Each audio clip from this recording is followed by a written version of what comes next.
अथ पंचविंशोऽध्यायः 25वां अध्याय। मुनियों का महर्षि गौतम के प्रति कपटपूर्ण व्यवहार।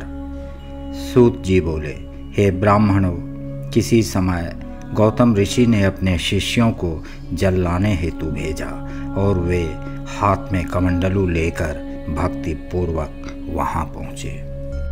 उस समय जल लेने के लिए आई हुई ऋषि पत्नियों ने जल के समीप में गए उन गौतम शिष्यों को देखकर उन्हें जल लेने से रोका।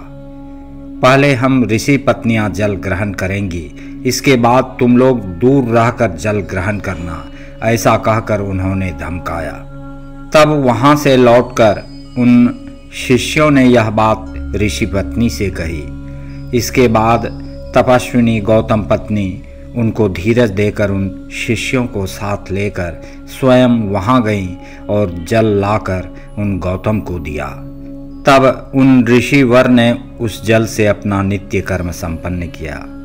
इधर कुटिल विचार वाली उन सभी ऋषि पत्नियों ने कुपित होकर महर्षि पत्नी को फटकारा और वहां से लौटकर अपनी अपनी पर्णशालाओं में गईं। इसके बाद दुष्ट स्वभाव वाली उन स्त्रियों ने अपने अपने पतियों से उल्टे सीधे वह सारा समाचार निवेदन किया। तब उनकी बात सुनकर भवितव्यतावश वे महर्षिगण गौतम के ऊपर क्रुद्ध हो गए। इसके बाद क्रोधित हुए उन दुर्बुद्धि ऋषियों ने गौतम के तप में विघ्न करने के लिए अनेक प्रकार के पूजन एवं उपहारों द्वारा गणेश जी की आराधना की। तदनंतर भक्त के अधीन रहने वाले तथा अभीष्ट फल देने वाले गणेश जी प्रसन्न होकर वहां प्रकट हो गए और यह वचन कहने लगे। गणेश जी बोले, हे महर्षियों, मैं प्रसन्न हूँ, आप लोग वर मांगिए, मैं आप लोगों का कौन सा कार्य संपन्न करूं? तब उनकी बात सुनकर उन महर्षियों ने कहा। ऋषिगण बोले, यदि आप वर देना चाहते हैं तो हम ऋषियों से धिक्कार दिलाकर गौतम को इनके आश्रम से बाहर निकलवा दें। इस प्रकार हम लोगों का यह कार्य पूरा कर दें। सूत जी बोले, ऋषियों द्वारा इस प्रकार प्रार्थना किए जाने पर सज्जनों को गति प्रदान करने वाले गजानन ने प्रेम पूर्वक उन्हें समझाते हुए हंसकर पुनः यह वचन कहा। गणेश जी बोले, हे समस्त ऋषियों, सुनिए, आप लोग इस समय उचित नहीं कर रहे हैं। बिना अपराध के उन पर क्रोध करने वाले आप लोगों की हानि ही होगी। जिन्होंने पूर्व में आप लोगों का उपकार किया है उन्हें दुख देना हितकारी नहीं है, और यदि उनको दुख दिया जाएगा तो इससे आप लोगों का यही विनाश होगा। इस प्रकार का तप कर उत्तम फल का साधन करना चाहिए। स्वयं ही शुभ फल का परित्याग करके अहितकारक फल को नहीं ग्रहण किया जाता। सूत जी बोले, तब उनकी यह बात सुनकर बुद्धिमोह को प्राप्त हुए उन ऋषिवरों ने यह वचन कहा। ऋषि बोले, हे स्वामिन, आपको तो यही करना है, इसके अतिरिक्त अन्य कुछ नहीं। तब उनके ऐसा कहने पर प्रभु गणेश जी ने यह वचन कहा।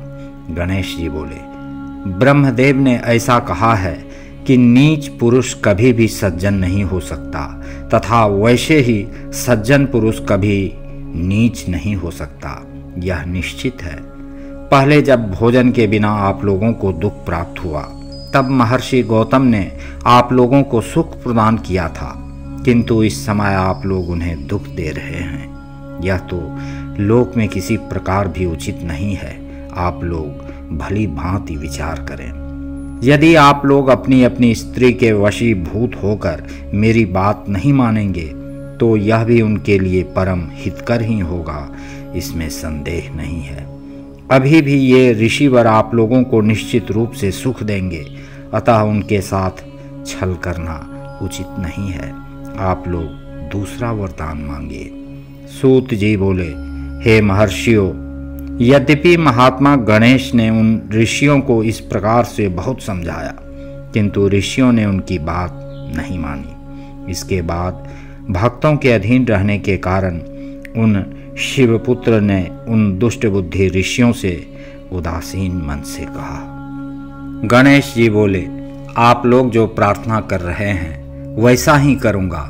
अब जो होनहार है वह तो होकर ही रहेगा। ऐसा कहकर वे अंतर्धान हो गए। उन गौतम जी को दुष्ट ऋषियों के अभिप्राय का ज्ञान नहीं हुआ और वे प्रसन्न मन से निरंतर अपनी स्त्री के साथ नित्य कर्म करते रहे। हे मुनीश्वरों, इसके पश्चात उस वरदान के कारण उन दुष्ट ऋषियों के प्रभाव से जो घटना घटी उसे सुनिए। महर्षि गौतम की क्यारी में धान्य एवं यव बोया गया था। गणेश जी अत्यंत दुर्बल गौ का रूप धारण कर वहां चले गए। हे मुनि सत्तमो, उस वर के कारण कांपती हुई वह गाय यव तथा धान चरने लगी।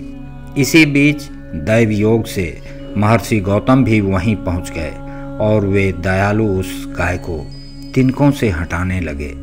तब उन तिनकों के स्पर्श मात्र से गाय पृथ्वी पर गिरी और उसी क्षण उन ऋषि के देखते देखते मर गई। तब कपट से गुप्त रूप धारण करने वाले ऋषि एवं दुष्ट ऋषि पत्नियां सभी कहने लगे कि गौतम ने क्या कर डाला। हे विप्रो, आश्चर्य में पड़े हुए गौतम ने भी अहल्या को बुलाकर व्यथित मन से दुखपूर्वक कहा। गौतम बोले, हे देवी, यह क्या हो गया, कैसे हुआ? क्या परमेश्वर कुपित हो गए? अब मैं क्या करूं, कहाँ जाऊं? मुझे गोवध का पाप लग गया।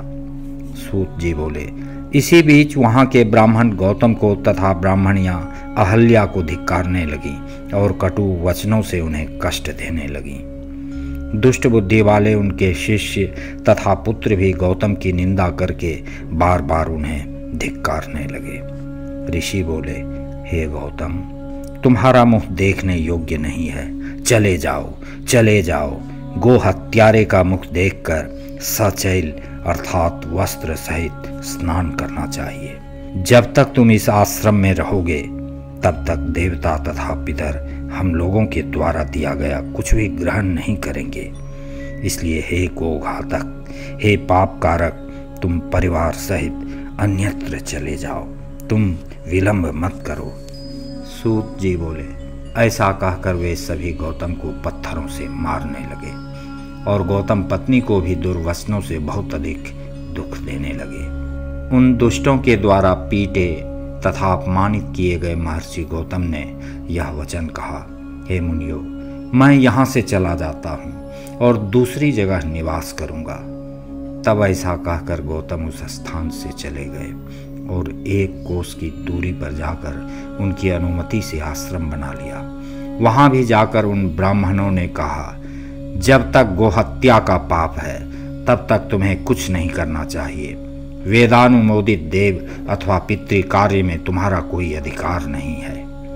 इस प्रकार आधे महीने का समय व्यतीत करके उस दुख से व्याकुल हुए महर्षि गौतम ऋषियों से प्रार्थना करने लगे। गौतम जी बोले, आप लोग कृपा कीजिए और बताइए कि मैं क्या करूं, जिस तरह मेरा पाप दूर हो सके वह उपाय आप लोग बताएं। सूत जी बोले, उनके इस प्रकार पूछने पर भी वे ऋषिगण कुछ न बोले। तब वे सब जहाँ स्थित थे वहाँ जाकर गौतम अत्यंत विनय पूर्वक सेवा भाव से पूछने लगे। गौतम ने दूर रहकर उन श्रेष्ठ ऋषियों को प्रणाम करके विनय युक्त होकर पूछा कि अब मुझे क्या करना चाहिए। उन महात्मा गौतम के इस प्रकार पूछने पर उन सभी मुनियों ने परस्पर मिलकर यह वचन कहा। ऋषि बोले, बिना प्रायश्चित किए कभी भी शुद्धि नहीं होती है, इसलिए तुम शरीर शुद्धि के निमित्त प्रायश्चित करो। तुम अपने पाप को प्रकाशित करते हुए 3 बार पृथ्वी की परिक्रमा करो, फिर यहीं आकर मास व्रत का अनुष्ठान करो। इसके बाद 101 बार इस ब्रह्मगिरी की परिक्रमा करने से तुम्हारी शुद्धि होगी। अथवा तुम यहीं गंगा को लाकर स्नान करो और 1 करोड़ पार्थिव लिंग बनाकर भगवान शिव का पूजन करो। उसके बाद गंगा में स्नान करके तुम पवित्र हो जाओगे। सर्वप्रथम 11 बार इस पर्वत की परिक्रमा करो। तत्पश्चात 100 घड़े गंगा जल से स्नान कर पार्थिव पूजन करो, तब तुम्हारा प्रायश्चित पूर्ण होगा। इस प्रकार उन ऋषियों के कहने पर उन्होंने हाँ ठीक है, ऐसा कहकर उनकी बात स्वीकार कर ली। गौतम बोले, हे मुनि श्रेष्ठो, मैं आप श्रीमान लोगों की आज्ञा से पार्थिव पूजन तथा पर्वत की परिक्रमा करूंगा। ऐसा कहकर उन मुनि श्रेष्ठ महर्षि ने पर्वत की परिक्रमा करके पार्थिव लिंगों को बनाकर उनका पूजन किया। उन साध्वी अहल्या ने भी वही सब किया। उस समय उनके शिष्यों तथा प्रशिष्यों ने भी उन दोनों की सेवा का कार्य संपादित किया।